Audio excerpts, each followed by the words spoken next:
ეს დენის ტარიფის თაობაზე იყო სვდომა სემექსში აპირებდნენ გაზრდას, გადაიფიქრეს, მაგრამ არ იფიქროთ, რომ ყორანი გათეთრდა და რაიმე კეთილშობილების სხივი მიადგათ. უბრალოდ იქ რაღაცა მაფიოზური გადანაწილების პროცესში კომპანიებთან ვერ შეტანხმდნენ და 1 აპრილამდე გადადეს. იმედია 1 აპრილამდე ამათი ნასახი აქ არ იქნება. დენი ისედაც არის 10 ჯერ გაზრდილი. არაერთხელ მithქვავს, რომ 3 თეთრზე მეტი ელექტროენერგია არ შეიძლება ღირდეს საქართველოში და მსოფლიოში.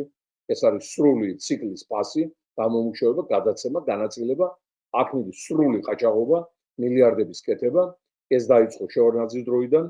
ჩვენ ურჩივლეთ მაშინდელ სემექს დავაიაფეთ ელექტროენერგია 11 თეთრამდე თბილისში, 7 თეთრამდე რეგიონში.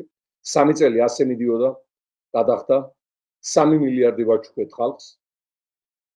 ხო, როცა მთავაზობდნენ რამდენიმე მილიონს რო ეს არჩელი უკან გამეტანა, რა თქმა უნდა ვიზა შევჯექი და უთხარი ჩემ ხალხს ვერ ვიმეტებდი, მაგრამ ჩვენი სარჩელის შემდეგ, რამაც ვიმეორებ 3 მილიარდი დატოვა მოსახლეობაში, აი რომ წერენ ხოლმე ეგ რა მოგიცია რა გაიკეთებია, არა ბებიაშვილს ამ ჩვენ გაიკეთებია. ხო, გამოიწვია ის რომ ჩვენ გავხდით კაი ხანს მიუღებელი იგივე ამერიკისთვის, იმიტომ რომ ამერიკული კომპანია იყო და ჩათვალეს რომ მათ უჩინდნენ. მე მინდა ყველამ გაიგოს რომ რაც საქართველოს ინტერესებს უკავშირდება, არაფერს არ მოურიდებს. არც რუსეთს, არც საფრანგეთს, არც ამერიკას, არც ჩინეთს და არავის. იმიტომ რომ საქართველოს უპირველეს ყოვლისა ეს არ არის მარტო სიტყვი, ეს უნდა იყოს პოლიტიკოსის საქმიანობაში ამოსავალი ცენტრი.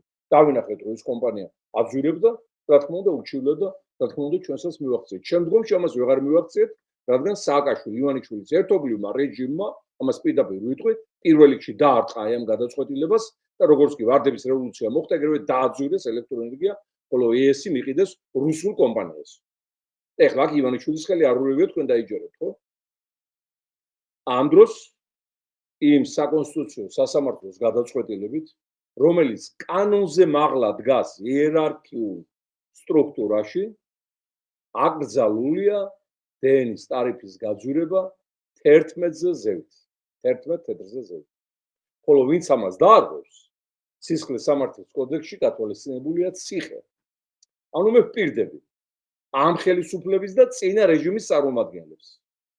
მათ შორის გილაური იყო, გილაური ეს ბანდიტი, ეს თავგასიებული ის რა ქვია, აგენტი ივანიშვილის ახლა რომ 40 მილიონი რომ მიუტანა ოპოზიციას წოდებულ ბაღლინჯუებს, ახლა რომ გაიქცა ამერიკაში და ემალება პატრონის რისხვას, რომ ეუბნება რომ ფული რო წაიღე, რატო არ დაიხარჯა მიზნობრივად, რატო არ შემოვიდა ოპოზიცია პარლამენტში. ახლა იგზის. მეორე ყველა ციხეში დაждდება იურიდიული არგუმენტაციით. ყველას ვინც ჩვენი ხალხი ატყავა ეს წლები